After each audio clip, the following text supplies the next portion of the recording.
بسم اللہ الرحمن الرحیم۔ امام زین العابدین علیہ السلام جب کسی کی خبر مرگ سنتے یا موت کو یاد کرتے تو یہ دعا پڑھتے: اے اللہ، محمد اور ان کی آل پر رحمت نازل فرما اور ہمیں طویل امیدوں سے بچائے رکھ، اور پرخلوص اعمال کے بجا لانے سے دامن امید کو کوتاہ کر دے، تاکہ ہم ایک گھڑی کے بعد دوسری سانس کے آنے اور ایک قدم کے بعد دوسرے قدم کے اٹھنے کی آس نہ رکھیں۔ ہمیں فریب آرزو اور فتنہ امید سے محفوظ و معمون رکھ، اور موت کو ہمارا نصب العین قرار دے، اور کسی دن بھی ہمیں اس کی یاد سے خالی نہ رہنے دے،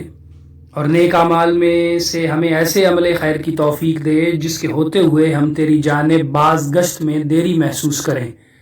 اور جلد سے جلد تیری بارگاہ میں حاضر ہونے کے آرزو مند ہوں،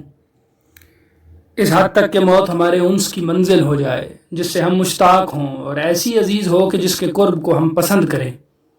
جب تو اس کی ملاقات کو ہم پر وارد کرے اور ہم پر لا اتارے تو اس کی ملاقات کے ذریعے ہمیں سعادت مند بنا، اور جب وہ آئے تو ہمیں اس سے مانوس کرنا،